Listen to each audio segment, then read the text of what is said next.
Dialysis രോഗികൾ ശ്രദ്ധിക്കേണ്ടത് എന്തെല്ലാം? പ്രധാനമായും ഫിസ്റ്റുലയുടെ സംരക്ഷണമാണ് ആദ്യമേ നോക്കേണ്ടത്. ഫിസ്റ്റുല ഇല്ലെങ്കിൽ അവർക്ക് ഡയാലിസിസ് ചെയ്യാനായിട്ട് വീണ്ടും കഴുത്തിലൂടെയോ തുടയിലൂടെയോ ട്യൂബ് ഇടേണ്ടി വരും എന്നതിനാൽ ഫിസ്റ്റുലയുടെ ജീവൻ കാത്തുസൂക്ഷിക്കേണ്ടത് അത്യാവശ്യമാണ്. അതിനാൽ നമ്മൾ ആഴ്ചയിൽ സാധാരണമായി നമ്മൾ ചെയ്തു വരുന്ന 2 ഡയാലിസിസിനും മേളിൽ ഡയാലിസിസ് ചെയ്യേണ്ടി വരുമ്പോൾ ഫിസ്റ്റുലയുടെ ജീവൻ ഉള്ള സാധ്യത വളരെ കുറഞ്ഞു വരുന്നതായി കാണപ്പെടുന്നു. അതിനാൽ പരമാവധി നമ്പർ ഓഫ് ഡയാലിസിസ് എന്ന് പറയുന്നത് 2ൽ ചുരുക്കാനായിട്ട് ശ്രദ്ധിക്കുക. അതേപോലെ തന്നെ ഫിസ്റ്റുല 1 നിന്നു പോകാനായിട്ടുള്ള സാധ്യതയും വളരെ കൂടുതലാണ്. അത് ഓരോ രോഗികളുടെയും രോഗ സ്വഭാവത്തിനെയും അനുസരിച്ചിരിക്കും.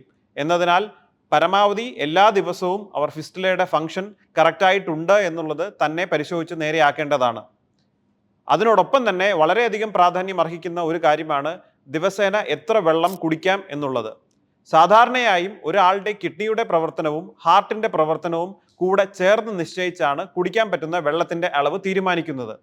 കൂടുതലായും കിഡ്നി രോഗികൾക്ക് മൂത്രം ഇല്ല എന്നതിനാൽ, ഇല്ലെങ്കിൽ ഡയാലിസിസ് എടുക്കുന്ന രോഗികൾക്ക് മൂത്രം ഇല്ല എന്നത് നമ്മൾ പരിഗണിച്ചാൽ അവർക്ക് കുടിക്കുന്ന വെള്ളം നമ്മൾ ശരീരത്തിൽ തങ്ങി നിൽക്കുകയും അത് തിരിച്ച് നമ്മൾ ഡയാലിസിസിലൂടെ എടുക്കുന്നതുമായിരിക്കും. നമ്മൾ ഡയാലിസിസ് ആഴ്ചയിൽ 2 തവണ മാത്രം ചെയ്യുന്നതിനാൽ, അല്ലെങ്കിൽ 2 കൂടുതലായും കാണപ്പെടുന്ന ഫ്രീക്വൻസി എന്നതിനാൽ കുടിക്കുന്ന വെള്ളം അത്രയും നമ്മൾ 2-3 ദിവസത്തിനുള്ളിൽ കുമിഞ്ഞുകൂടുന്ന വെള്ളം അത്രയും നമ്മൾ ഡയാലിസിസിൽ എടുക്കേണ്ടതായിട്ട് വരും. ആയതിനാൽ നമ്മൾ കഴിവതും പരമാവധി വെള്ളത്തിൻ്റെ അളവ് ഒരു ദിവസം 1 ലിറ്റർ ടു 1.2 ലിറ്ററിൽ ഒതുക്കുന്നതായിരിക്കും നല്ലത്. ഹാർട്ടിൻ്റെ പ്രവർത്തനം കൂടി ഇവരിൽ താളം തെറ്റുന്നത് കോമൺ ആയിട്ട് നമ്മൾ കണ്ടുവരുന്നതിനാൽ ഹാർട്ടിൻ്റെ പ്രവർത്തനവും വളരെ കുറവാണ്, ഹാർട്ടിൻ്റെ പമ്പിങ് ആക്ടിവിറ്റിയും കുറവാണ് എങ്കിൽ ഈ പറയുന്ന വെള്ളത്തിൻ്റെ അളവ് 800 മില്ലിയിലേക്ക് കുറയാനും സാധ്യതയുണ്ട്. അപ്പോൾ കറക്റ്റായിട്ടുള്ള വെള്ളത്തിൻ്റെ അളവ് വളരെയധികം പ്രാധാന്യം അർഹിക്കുന്നു. മൂന്നാമതായിട്ടുള്ളത് പൊട്ടാസ്യം. കഴിക്കുന്ന ആഹാരത്തിലെ പൊട്ടാസ്യത്തിൻ്റെ അളവാണ്. സാധാരണയായും പൊട്ടാസ്യം കൂടുതലായി ശരീരത്തിൽ വന്നാൽ അത് നമ്മുടെ കിഡ്നിയാണ് മൂത്രം വഴി പുറത്തേക്ക് തള്ളിക്കളയുക. കിഡ്നി ഫെയിലിയർ ബാധിച്ച രോഗികൾക്ക് ഈ പറയുന്ന മെക്കാനിസം വർക്ക് ആകാത്തതിനാൽ ശരീരത്തിൽ പെട്ടെന്ന് തന്നെ പൊട്ടാസ്യത്തിൻ്റെ അളവ് കൂടാനായിട്ടുള്ള എല്ലാ സാധ്യതയുമുണ്ട്. ശരീരത്തിലെ പൊട്ടാസ്യം കൂടിക്കഴിഞ്ഞാൽ അത് ഹാർട്ടിൻ്റെ താളത്തെ തന്നെ ബാധിക്കാൻ സാധ്യതയുള്ളതിനാൽ ഇത് വളരെയധികം പ്രാധാന്യം അർഹിക്കുന്നു. അപ്പോൾ പൊട്ടാസ്യം കൂടുതലുള്ള ആഹാരം തിരിച്ചറിഞ്ഞ് അവയെ ഒഴിവാക്കുക എന്നുള്ളതാണ് നമുക്ക് ചെയ്യാനായിട്ട് പറ്റുന്ന ഏറ്റവും വളരെയധികം പ്രാധാന്യപ്പെട്ട ഒരു പോയിന്റ്. പൊട്ടാസ്യം കൂടുതലായിട്ടുള്ള ആഹാര സാധനങ്ങൾ എന്തെല്ലാം?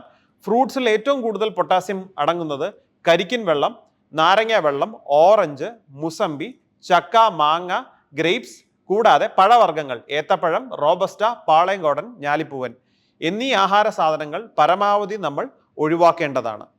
പച്ചക്കറികളിൽ ഏറ്റവും കൂടുതൽ പൊട്ടാസ്യം അടങ്ങിയിരിക്കുന്നത് കിഴങ്ങുവർഗത്തിലാണ്. ഉരുളക്കിഴങ്ങ്, ചേന, ചേമ്പ്, കാച്ചിൽ, കൂർക്ക, കപ്പ എന്നീ ആഹാര സാധനങ്ങളിലാണ്. കഴിവതും പരമാവധി ഈ പറയുന്ന വസ്തുക്കളുടെ ഉപയോഗം നമ്മൾ കുറയ്ക്കേണ്ടതാണ്, എസ്പെഷ്യലി ഡയാലിസിസ് എടുക്കുന്ന രോഗികളിൽ. ഇതുകൂടാതെ തന്നെ കൂടെയുള്ള അസുഖം, അതായത് ഷുഗർ ആയാലും പ്രഷർ ആയാലും 2ഉം കൺട്രോളിലാണ് എന്നുള്ളത് ഉറപ്പുവരുത്തുക. കാരണം ഡയാലിസിസ് ചെയ്തു തുടങ്ങുന്ന ഒരു ഡയബറ്റിക് ആയിട്ടുള്ള ഒരു രോഗിയിൽ കൂടുതലായിട്ടും ഷുഗർ കുറഞ്ഞു പോകാനായിട്ടുള്ള സാധ്യത വളരെയധികം കാണപ്പെടുന്നു. ആയതിനാൽ ആഹാരത്തിൻ്റെ ക്രമീകരണം, ആഹാരം കഴിക്കുന്നതിലുള്ള ക്രമീകരണവും വളരെയധികം ഇമ്പോർട്ടൻ്റ് ആണ്. 6 തവണയാണ് ഒരു ദിവസം കഴിക്കാനായി നമ്മൾ ആവശ്യപ്പെടുന്നത്. വലിയ അളവിൽ അല്ലെങ്കിലും കറക്റ്റ് ആയിട്ടുള്ള ഇൻ്റർവെല്ലിലാണ് നമ്മൾ കഴിക്കാനായിട്ട് ആവശ്യപ്പെടുന്നത്.